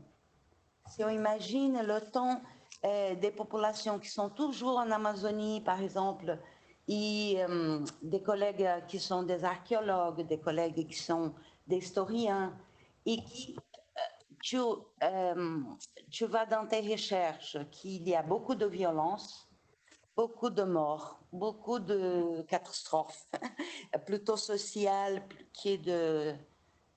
écologiques. Là, en ce moment, on sait que dans l'Amazonie, je ne sais pas si vous avez vu sur la presse, je crois que c'est à cause de la guerre d'Israël, ça n'a pas arrivé ici, mais à Manaus, on n'a pas de l'eau. Tous les bateaux ne peuvent pas partir parce qu'il n'y a pas de l'eau. C'est un sécheresse. Je ne sais pas si on peut regarder sur Internet. Manaus, aujourd'hui, vous allez trouver, c'est sûr. Donc, ça s'est déjà passé il y a 10 ans. Donc là, oui, on est dans une situation de catastrophe. Et, donc, tu as des villages qui, les gens n'ont pas de l'eau pour boire. Et on est dans l'Amazonie, où on garde l'eau, 80, je ne sais pas combien de pourcentage de la source de l'eau dans le monde. Donc, si on va sur l'Internet, vous allez voir. Donc, l'eau, c'est à Manaus, c'est la catastrophe. Donc, il faut les transports pour porter de l'eau au village, c'est énormément le bateau, mais le bateau n'arrive plus parce que les rivières sont séchées. Et ça va durer jusqu'à, la prévision, c'est jusqu'à la fin novembre. Donc, c'est vraiment la catastrophe totale. Et donc, c'est ça que je voudrais porter pour nous. Et moi-même, je suis en train de réfléchir là-dessus. Je crois que la résilience, dans le long temps, on peut peut-être l'utiliser en voyant les différentes stratégies, les différents choix que les groupements différents de nous font dans leur parcours. Mais pour la discussion, je crois que la résilience ne nous aide pas parce qu'elle a toujours pensé à quelque chose d'adaptation et l'adaptation, c'est toujours penser à quelque chose qu'on perd. On perd quelque chose là. Et les populations indigènes, elles travaillent beaucoup plus sur la transformation des choses, pas nécessairement on perd. Pas nécessairement on perd tout le temps. Et donc, il y a les façons de traiter les événements, les tragédies et tout ça, et qui sont très différents de ce qu'on peut s'imaginer. Donc, je crois que c'est ça. Je crois que pour critiquer peut-être, ou pour problématiser la notion de résilience, il faut ajouter la question de la diversité. Et la diversité, c'est un valeur en soi pour pas mal de populations indigènes. Soit la diversité de la sémence, de l'agriculture, mais aussi pour les gens, pour l'adoption des peuples qui ne sont pas le sien, les mariages avec des peuples qui sont différents. Il y a tout un état de technologies sociales, si on peut dire, qui sont très diversifiées. Et là, je crois que la notion de résilience ne nous aide pas à comprendre toute cette diversité. Sauf qu'il y a dans le temps long, peut-être, oui, dans cette remarque qu'Hélène a portée ici, de voir les choses qui sont vraiment très diversifiées. Voilà, c'est ça un peu la réflexion que je voudrais vous apporter. Merci beaucoup. En tout cas, ce qui est intéressant, c'est qu'en plénière d'ouverture, on avait statué sur le fait que la résilience, ce n'était pas un état, mais un processus. Et là, ce que j'ai l'impression qu'on arrive à dessiner petit à petit, c'est que la résilience n'est pas une résilience, mais des résiliences, donc au pluriel, et qu'elles s'inscrivent en fait dans une pluralité de réception, de perception des chocs, des changements climatiques ou des crises politiques. Donc on est vraiment dans cette dynamique de penser la résilience non pas comme une injonction, comme on avait comme point de départ, est-ce que c'est une injonction du Nord, est-ce que c'est une injonction des programmes institutionnels de penser la résilience pour redessiner notre schéma narratif vis-à-vis des problématiques, alors qu'en fait on pourrait très bien essayer de développer d'autres concepts qui émergent, que ce soit dans les marges ou que ce soit dans d'autres sphères, que ce soit dans l'hémisphère sud par exemple, pour penser autrement des formes d'adaptation, de penser autrement notre manière de réagir en fait. Est-ce qu'on peut transformer notre capacité d'action, comment on peut réagir face à ces chocs. Donc merci en tout cas pour vos retours et vos expériences, votre partage assez éclairant. Je vais donner la parole à la salle. Alors on n'a pas énormément de temps, mais je pense que ce serait chouette qu'on puisse prendre quelques questions, 2-3 questions pour réagir. Est-ce que vous avez des remarques ou des questions? Oui, ça. Merci beaucoup pour tous ces échanges qui sont vraiment riches. J'ai une question qui va passer à la actrice. Merci beaucoup, j'ai beaucoup appris vraiment sur la résilience et je partage je partage beaucoup vos avis sur les résiliences et comment en fait ils transfèrent la responsabilité des États aux collectivités et sociétés, tout ça. Mais ce qui m'intéresse en fait, qui est en lien aussi avec mon sujet de thèse aussi, c'est que je me demande alors quel rapport existe entre la résilience et la résistance, dans le sens où en fait on a inventé une notion la résilience pour dire qu'on peut améliorer notre capacité face aux chocs, s'adapter aux crises, tout ça. Et alors, on oublie peut-être les origines de crises, de chocs, tout ça. Et j'ai l'impression que finalement, peut-être, la résilience, c'est là pour en fait, pour garder toujours le même en fait, système tout dans le monde dans lequel on vit. Mais voilà, on peut diminuer les coûts de crise, des chocs, ce genre de choses pour que les gens puissent s'adapter à la situation. Comme par exemple, Hélène a donné l'exemple, il n'y a pas de l'eau, les gens ne peuvent pas trouver de l'eau à boire. De quelle résistance on peut parler? Résilience. C'est quoi en fait? Pour qui exactement? C'est dans l'intérêt de qui? Parce que vous avez parlé aussi de néolibéralisme. Ça m'a intéressé beaucoup de parler, de souligner le point que depuis qu'on parle de la résilience, on ne parle pas de la résistance qui peut, en fait, on peut redonner le pouvoir au peuple. Long terme, dans l'autre sens. Donc, j'aimerais bien savoir qu'est-ce que vous en pensez dans le rapport entre la résilience et la résistance. Alors, je propose qu'on prenne plusieurs questions. Ouais. Après, il nous reste peu de temps pour l'échange. Il y en avait une autre ici. Ouais. En fait, c'est complètement dans la continuité. Bon, on travaille aussi quasiment ensemble, etc. Donc, merci aussi beaucoup pour vos interventions. Et c'était aussi pour relever cette idée de néolibéralisme. Du coup, quelle place de l'État dans cette question de résilience? Parce qu'il y a eu des sessions aussi pendant ces journées où il y avait la question peut-être de réappropriation des résiliences et par des modèles locaux, et il y avait du coup des analyses d'organisations paysannes ou par exemple de mouvements sociaux, notamment qui travaillent de Daniela et Alassane, contre la privatisation de l'eau. Et finalement, est-ce que la résilience d'un mouvement social ou d'une communauté, d'un peuple indigène, je ne sais pas, peut être comprise aussi dans son degré d'indépendance par rapport à une autorité qui voudrait imposer le modèle. Et du coup, si vous pouvez aussi, Béatrice, développer un peu cette idée de dernier rempart de l'État régalien. Je ne sais pas si ça peut... Alors, je vais essayer de répondre à vos deux questions.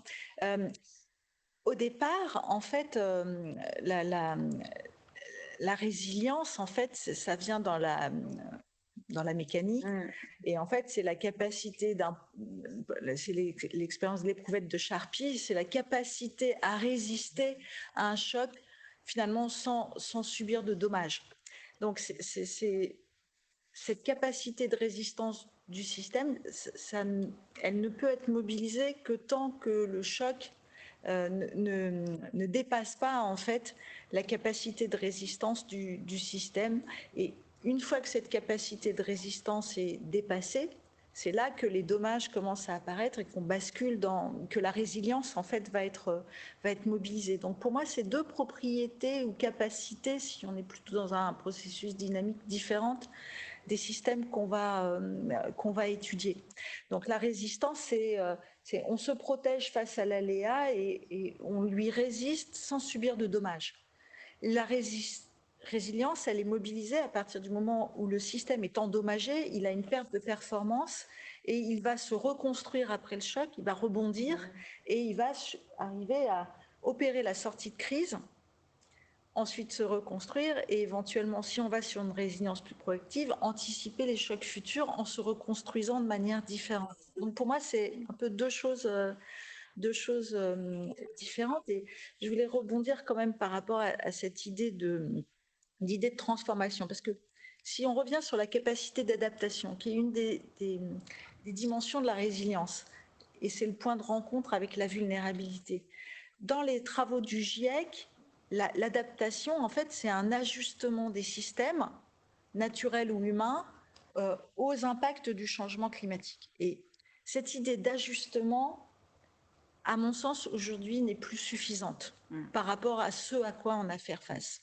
Parce que l'ajustement, pour moi, c'est un ajustement à la marge, et ça veut dire que précisément, on change pas les causes sous-jacentes des catastrophes qui sont nos trajectoires de développement économique. Et ça renvoie à ce que disait Hélène sur la transformation. En fait, plutôt qu'adaptation, il serait souhaitable aujourd'hui qu'on parle de nécessité de transformation en fait de nos trajectoires de développement à l'intérieur des pays au plan global. Et de ce point de vue-là, le vocable aussi super tendance, la transition, c'est hyper ambigu. La transition, vous passez d'un point A à un point B, ok, mais quel chemin on va prendre et quel est le point d'arrivée, qu'est-ce qu'on se donne comme perspective pour nos sociétés. Et donc le terme de transformation est beaucoup plus radical, en fait, en termes de ce que ça implique de changement. Et donc, c'est pour ça que la capacité d'adaptation qui nous vient aussi de l'écologie ou de la biologie, aujourd'hui, c'est pas ça dont on a besoin. C'est une mutation ou une transformation. On n'a pas besoin. Et la résilience, de ce point de vue-là, elle a ce côté assez conservateur. C'est l'idée aussi qu'on peut continuer dans le même système, j'ai envie de vous dire le même paradigme économique du tout croissance, etc. Et pour revenir, je ne réponds pas complètement à votre question, mais tant pis, pour revenir sur l'évolution de nos sphères, nos instances de négociation, il y a eu quand même un événement important, c'est qu'au moment de la conférence de Rio+20 en 2012, là, avec la croissance verte, c'est qu'on est en train de nous dire qu'en gros, c'est pour ça la résilience, elle y participe, qu'en gros, on va s'en sortir face aux défis qui sont devant nous, l'érosion massive de la biodiversité, le changement climatique, etc., avec de l'innovation technologique et de la croissance. On est sur la théorie de Rostow des années 60, le ruissellement de la croissance. Mais je veux dire, si on ne sort pas de ce paradigme-là, si on travaille avec les travaux là, de la science et vie de la Terre sur les limites planétaires, on a franchi la sixième limite qui est celle de l'eau potable, le changement climatique, etc. Si on ne prend pas en compte les limites à la poursuite de la croissance économique de nos systèmes et les pressions sur les ressources que ça induit sur tout ça, on n'en sortira pas. Donc l'enjeu, c'est pas de mettre des taxes carbone ou des marchés de droits à polluer, c'est vraiment de réformer en profondeur nos trajectoires de développement économique à l'échelle mondiale. Et donc ça répond quand même un peu à votre question, j'espère. Mais en tout cas, voilà, c'est ça dont on a besoin. C'est réformer en totalité la gouvernance mondiale de nos systèmes, mais dans un contexte géopolitique qui n'est pas très favorable. C'est ça. Donc en fait, la résilience, elle reste trop latente face aux défis qui sont face à nous. Donc peut-être l'année prochaine, il faudra qu'on... Trop conservatrice, en fait. Un peu plus dynamique, transformative et radicale peut-être. En tout cas, merci beaucoup à vous trois pour votre participation, pour vos échanges. On va pouvoir poursuivre ensuite dans le cadre d'un cocktail un peu plus informel. Donc, je vais tout de suite laisser la parole à Vincent Géronimi qui va nous faire en fait une forme de synthèse de ces journées-là. Oui, si vous voulez venir. Attendez, juste avant d'entendre ce mot de clôture, on aura ensuite le comité d'organisation que je vais inviter à venir nous rejoindre pour énoncer quelques mots pour finaliser ces journées. Et enfin, on aura un cocktail de clôture où vous êtes tous conviés, un très bon cocktail, qui sera dans le patio du bâtiment Nord. Donc, si vous ne savez pas où c'est, je vous invite à qu'on fasse un voyage collectif pour aller se restaurer et continuer les échanges qu'on n'a pas eu le temps forcément de développer. Merci beaucoup.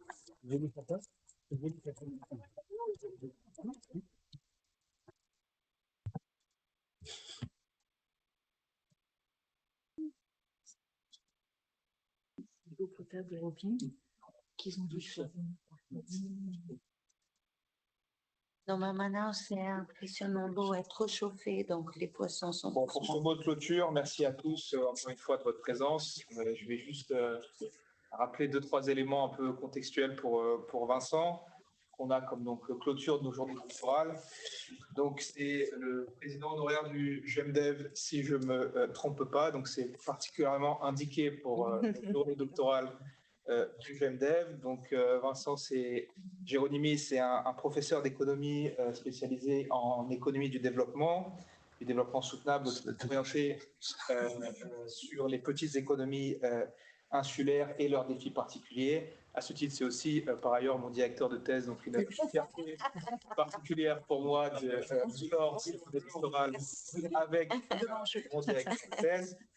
Donc, particulièrement bien placé, je pense, pour discuter de ces aspects de résilience, vulnérabilité et des enjeux donc à long terme, dans le cadre aussi de sa présidence de l'UNISource.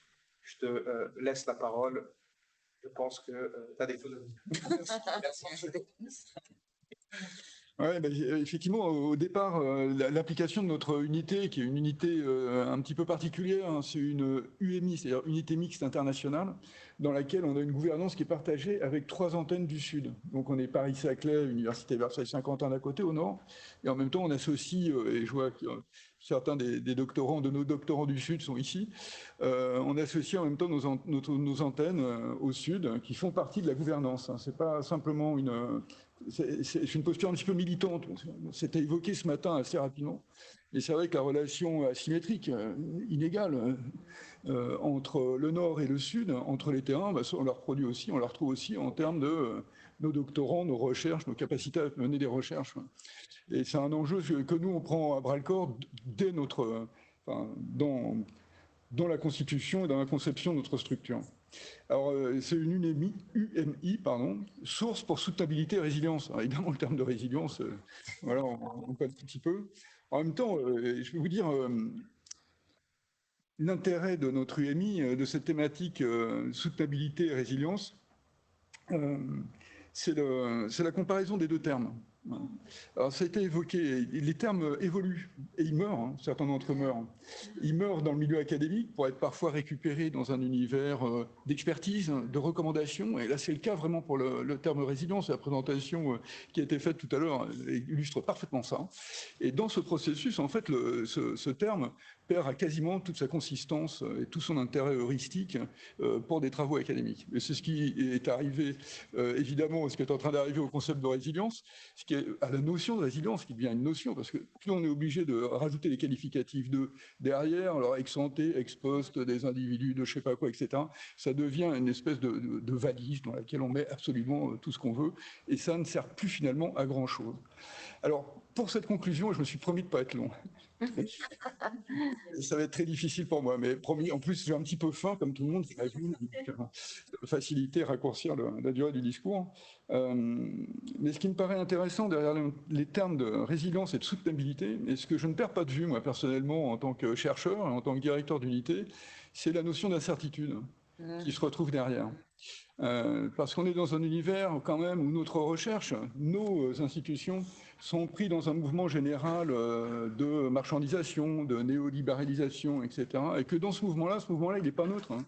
Il n'est pas neutre pour ce qu'on peut dire et pour ce qu'on peut faire. Et notamment, la marchandisation, elle suppose quand même qu'on soit dans des univers de risque, mais pas des univers incertains. Pas des univers incertains. On connaît ce qui se passe dans des univers incertains sur des marchés. On voit un gourou. Il y a le gourou de la finance, il y a le gourou de l'étain, il y a le gourou, etc., qui va dire ah ouais, les gars, ça va monter, il faut acheter. Quoi. Bon, un gourou, ça durée de vie pour les meilleurs. Hein. Les meilleurs gourous sur le marché financier, vous savez, c'est 4 ans. Ouais. Après, normalement, il fait sauter la banque ou il finit en prison. Ou alors, il a une intelligence et la force de se retirer avant d'être rattrapé. Ouais. Et c'est un petit peu, moi, ce que je retiendrai de la notion de résilience. Et de ce que j'ai vu du programme, malheureusement, je n'ai pas pu assister à l'ensemble. Et croyez bien que je le regrette vraiment fortement. Parfois, il y a des obligations auxquelles on peut se soustraire. Moi, ce que je retiens de cette notion de résilience, c'est le fait que ça conduit, en fait, directement, si on le marie derrière avec ce qui, pour le coup, pour moi, est vraiment un concept, c'est le concept d'incertitude, ça va pousser à mettre l'accent sur le rôle des institutions, sur les politiques et les institutions. Et c'est là, il me semble, on va trouver un point commun à travers les différentes présentations qui ont été faites au long. Alors celles auxquelles j'ai pas assisté, mais j'ai regardé le programme quand même, et les débats auxquels j'ai assisté ce matin. Et ça, je trouve que c'est intéressant, quoi. Là, c'est effectivement en mettant les institutions, la question des politiques dans ces espèces de, comment dire, de passage, de pont qu'on peut faire entre la vulnérabilité, par exemple, dont on parlait beaucoup, qui est tombée vraiment un petit peu en désuétude, pour aller vers la résilience. Oui, la question des politiques qu'on met en place, la question des institutions devient intéressante. Alors, elle est intéressante aussi d'un point de vue militant, je dirais, et quasiment en termes de posture, de recherche, parce que, aussi, dire que les institutions et politiques ont un rôle important dans la définition de trajectoire de développement ou de croissance d'une économie, ou plus globalement, d'une société, ça veut dire aussi qu'on a une responsabilité, ça veut dire aussi qu'on peut influer dessus. On n'est pas soumis à un déterminisme ni biologique, ni géographique, on a un rôle à jouer. On peut, tous autant qu'on est, et par nos recherches aussi. Donc c'est un message évidemment d'espoir, mais en même temps un message peut-être un petit peu angoissant pour nous tous.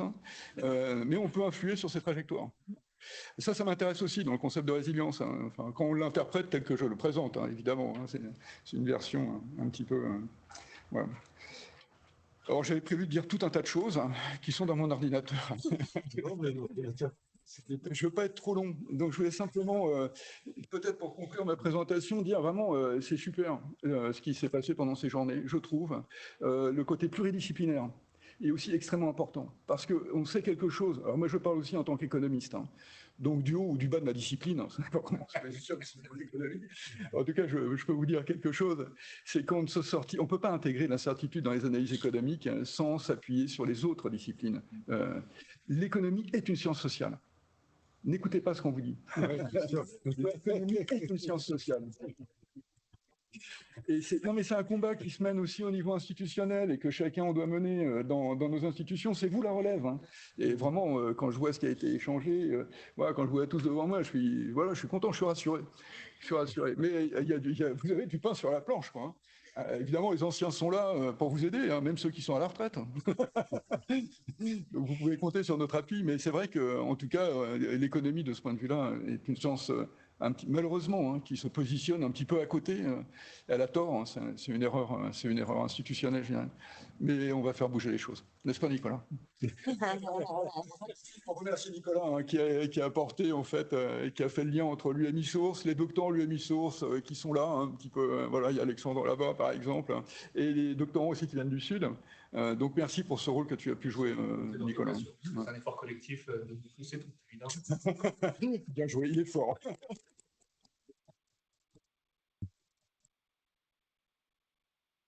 Donc bravo aux organisateurs, merci. Alors oui, on va juste faire un petit mot à la fin. Et j'ai envie de dire ça. Sur la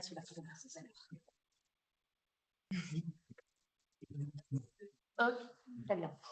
Alors, je m'excuse, j'ai très envie de dire ça, c'était intense. D'accord. Donc, lors de cette édition des journées doctorales Regard critique sur le développement, nous avons peut-être, pas encore sûr, mais on a tenté de remettre en question et en perspective les pratiques et les discours figés, sociopolitiques et surtout scientifiques. Nous avons abordé la résilience sous plusieurs points de vue, socio-économique, anthropologique, géographique, économique, socio et économique. On va pouvoir mettre dans plusieurs choses, écologiques, psychiques, et peut-être au-delà des disciplines. La foi, on a dit tout à l'heure. Donc les savoir-faire, les réseaux, les récits, la solidarité, la cohésion, l'attachement aux lieux ont été pointés comme une logique beaucoup plus importante que les discours institutionnels et politiques. Un discours qui peut assigner un destin lors de la mettre en parole, la mise en parole peuple résilient. Et dans cette situation, les mots, ils paralysent. Ça paralyse la pensée, les êtres, les actes. Et surtout, donc, la responsabilité. Responsabilité sociale, politique et, affective aussi. Finalement, les résiliences donc, ont circulé dans plusieurs perspectives.